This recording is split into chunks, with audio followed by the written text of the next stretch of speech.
सबसे पहले हम जान लेते हैं कि हैज़र्ड क्या है। Hazard is any kind of physical, chemical और biological agent present in food that can be harm for human consumption. तो इसका मतलब है कि हैज़र्ड एक ऐसा चीज़ है जो फूड पार्टिकल के अंदर प्रेजेंट रहता है, और वो कोई भी फिजिकल या केमिकल या बायोलॉजिकल कुछ एजेंट कुछ भी हो सकता है, और जिसे खाने के बाद हमारा शरीर को हानि पहुंच सकता है। मतलब वो खाने के बाद आपका जो इम्यूनिटी सिस्टम के ऊपर इफेक्ट पड़ सकता है, या आप बीमार हो सकते हैं, तो उसे कहते हैं हैज़र्ड। अब बताता है कि types of hazard. Hazard basically 4 types का होता है। एक होता है physical hazard, chemical hazard, biological hazard, और एक होता है जो है एलागेंस। अब इन दोनों में एक डिफरेंस है। जो फिजिकल एजेंट है या केमिकल है या बायोलॉजिकल है, ये जो हैज़र्ड है ये बाहर से आता है फूड के अंदर। जो physical hazard, chemical hazard, biological hazard, वो पहले से फूड के अंदर प्रेजेंट नहीं रहता है, वो बाहर से आता है फूड प्रोडक्ट में, कहीं ना कहीं से वो कंटेमिनेशन हो जाता है। और जो एलागेंस है ये फूड के अंदर ही प्रेजेंट रहता है। तो ये है बेसिकली इन दोनों में डिफरेंस, तो अब फिजिकल हैज़र्ड, इसके बारे में बात करने से पहले आप लोगों को एक बात बता दूं, क्या आप में से कोई फूड इंडस्ट्री में काम करते हो, या ऐसे कोई हो जो फूड इंडस्ट्री में कभी ना कभी विजिट करने के लिए गए हो? अगर आपने कोई फूड इंडस्ट्री में जॉब करते हो या फूड इंडस्ट्री में कभी विजिट करने के लिए गए होंगे, तो आपको पता होगा कि कोई भी फूड इंडस्ट्री में प्रवेश करने के लिए सबसे पहले आपको कैप पहनना ज़रूरी होता है। उसके साथ आप इंडस्ट्री के अंदर किसी भी तरीके का मेटल का कोई भी चीज़ नहीं ले जा सकते हैं, जैसे कि अंगूठा हो गया, उसे या वॉच हो गया, तो ऐसे कोई भी चीज़ को आप ले नहीं जा सकते। और उससे पहले भी ये ध्यान देखा जाता है कि आपका नाखून साफ सुथरा है या नहीं, या आपका नाखून कितना बड़ा है। तो ये सारे चीज़ के ऊपर ध्यान देना पड़ता है, क्योंकि यहाँ पे जितने भी चीज़ को कवर किया जाता है, जो मेटल हो या आपका नाखून हो, या आप कैप इसलिए पहनते हो क्योंकि कैप के अंदर आपका जो बाल है वो रहता है, ताकि वो बाल किसी भी मतलब प्लांट के अंदर कहीं भी ना गिरे। तो बेसिकली ये जो चीज़ है ये सारे के सारे फिजिकल हैज़र्ड के अंदर आता है। मतलब अगर कोई भी मेटल आ जाता है प्रोडक्ट के अंदर, कहीं से भी कंटामिनेशन होता है, या उसमें कोई किसी का नाखून पाया जाता है या किसी का बाल पाया जाता है, तो उसे फिजिकल हैज़र्ड बोला जाता है।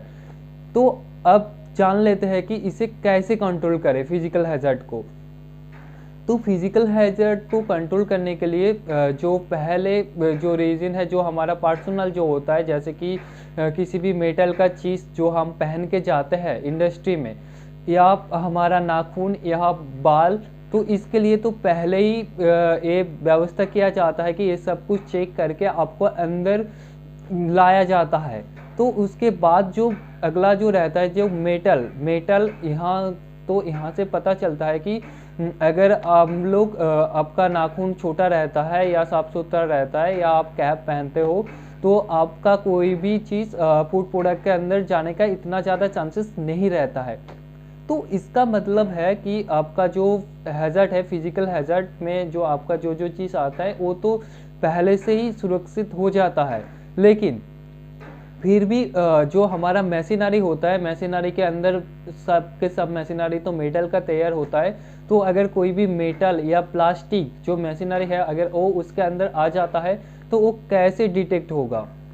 तो इसके लिए मैं बता दूं, जो बेसिकली जो मेटल होता है, मेटल को डिटेक्ट करने के लिए हर एक इंडस्ट्री में मेटल डिटेक्टर लगा रहता है। तो अगर कोई भी फूड के अंदर किसी भी तरीके का मेटल आ जाता है, तो वो पहले ही डिटेक्ट हो जाएगा, और वहाँ से पता चल जाएगा कि उस प्रोडक्ट के अंदर मेटल है। तो आप उसको वहाँ से अलग किया जा सकता है। अब जिसके बारे में बात करेंगे वो है केमिकल हैज़र्ड। तो नाम सुन के आप लोगों को पता चल गया होगा कि ये एक केमिकल एजेंट होता है, जो फूड के अंदर अगर कहीं ना कहीं से आ जाते हैं या कंटामिनेट होते हैं, तो वो खाने के बाद हमारे शरीर में फूड बॉर्न डिजीज हो सकता है या फूड बॉर्न इलनेस हो सकता है। तो अब बताते हैं कि वो कौन कौन सा केमिकल एजेंट है जो फूड के अंदर आ सकता है, यानी वो कौन कौन केमिकल हैज़ार्ड के एग्जाम्पल, जैसे लुब्रिकेंट या सैनिटाइज़र या डिटर्जेंट या फूड एडिटिव्स, एडल्टरेशन। तो ये सारे केमिकल चीज़ है जो केमिकल हैज़ार्ड के नाम के जाने जाते हैं। तो अब बताते हैं सोर्स ऑफ केमिकल हैज़ार्ड। तो जितने भी फूड इंडस्ट्री में जितने भी मशीनरी यूज़ होते हैं तो उसके अंदर कोई ना कोई लुब्रिकेंट यूज ही होता है। तो वहाँ से लुब्रिकेंट किसी न किसी तरीके से फूड के अंदर आ सकता है, या जब कोई भी मशीन या फ्लोर को जब सफाई किया जाता है या सैनिटाइज किया जाता है तो उसका जो सैनिटाइज़र यूज किया जाता है वो भी कहीं ना कहीं से उसके अंदर आ सकता है।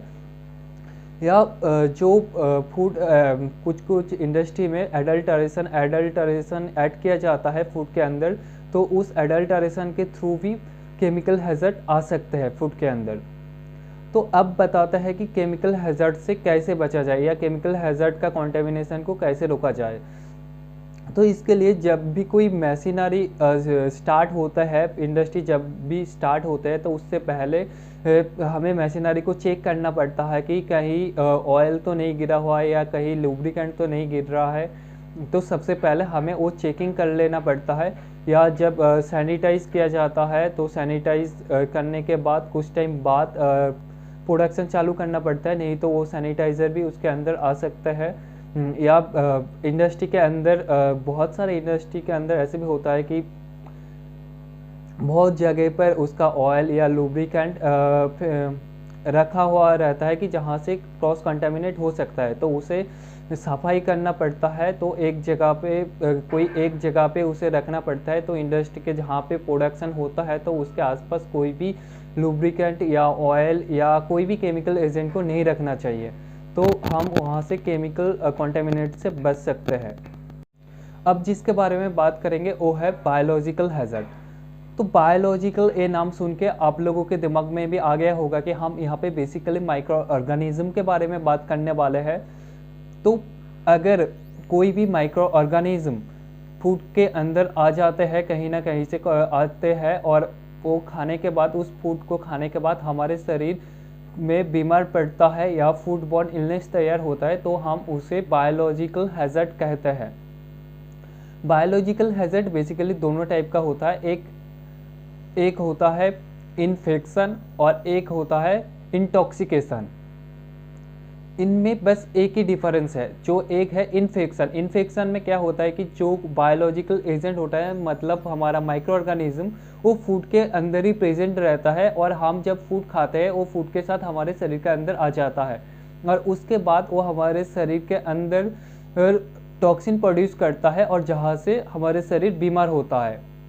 और दूसरा जो है इंटॉक्सिकेशन, यहाँ पे जो चीज़ होता है कि जो माइक्रो ऑर्गेनिज्म होता है वो पहले से ही फूड प्रोडक्ट के अंदर टॉक्सिन प्रोड्यूस कर देता है या टॉक्सिन छोड़ देता है, और हम जब उस फूड को खाते हैं अगर उस फूड के अंदर माइक्रो ऑर्गेनिज्म प्रेजेंट नहीं भी रहता है तो उसके बावजूद भी उसका टॉक्सिन पहले से भी मौजूद रहता है उसके अंदर, तो उसे खाने के बाद हमारे शरीर बीमार हो जाता है। तो इसे कहते हैं फूड बायो इंटॉक्सिकेशन। इन दोनों में भी एक डिफरेंस है। अगर आपको इन्फेक्शन और इंटॉक्सिकेशन में एक बेसिकली डिफरेंस है कि जो इन्फेक्शन है, मतलब जिसमें माइक्रो ऑर्गेनिज्म पहले से ही प्रेजेंट होता है, अगर आप खाते हो और उसके बाद वो माइक्रो ऑर्गेनिज्म आपके शरीर में जाके वहाँ पे टॉक्सिन प्रोड्यूस करता है तो आपको बीमार होने में थोड़ा टाइम लगता है। मतलब जिस दिन आप खाना खाते हो तो उसके बाद शायद कुछ टाइम बाद या एक दिन दो दिन बाद आप बीमार हो सकते हो।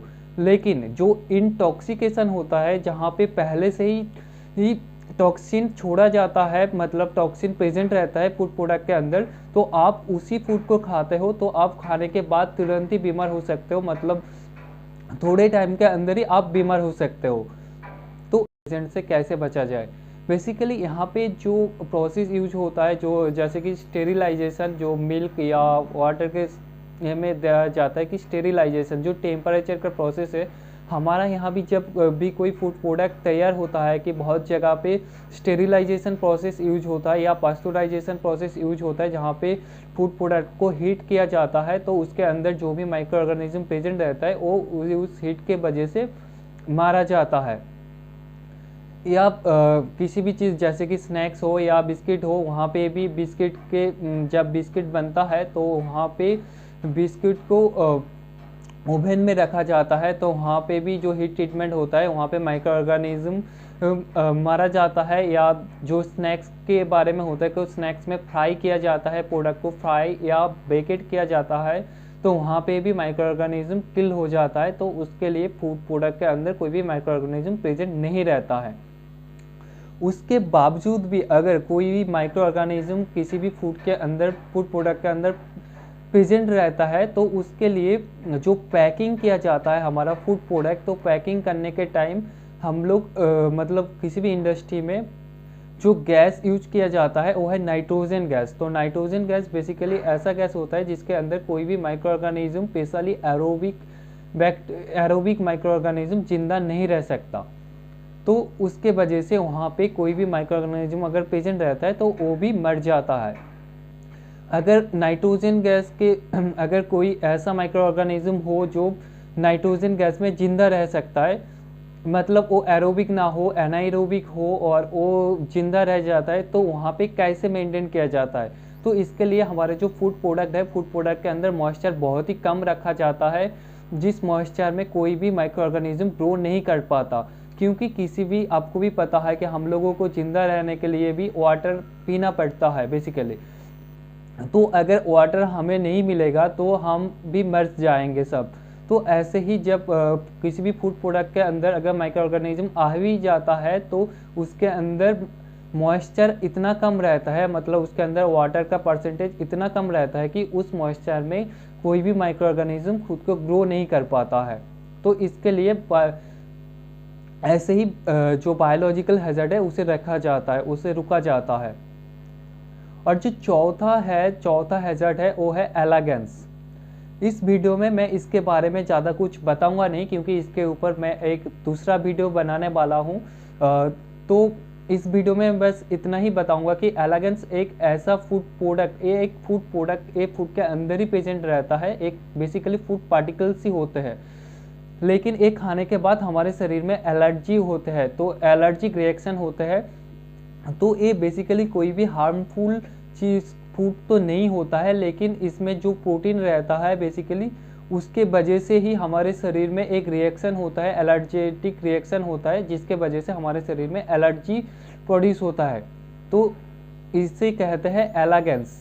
और इसे रुका नहीं जा सकता है, तो इसीलिए क्या किया जाता है कि हर एक पैकेट के अंदर ही वहाँ पे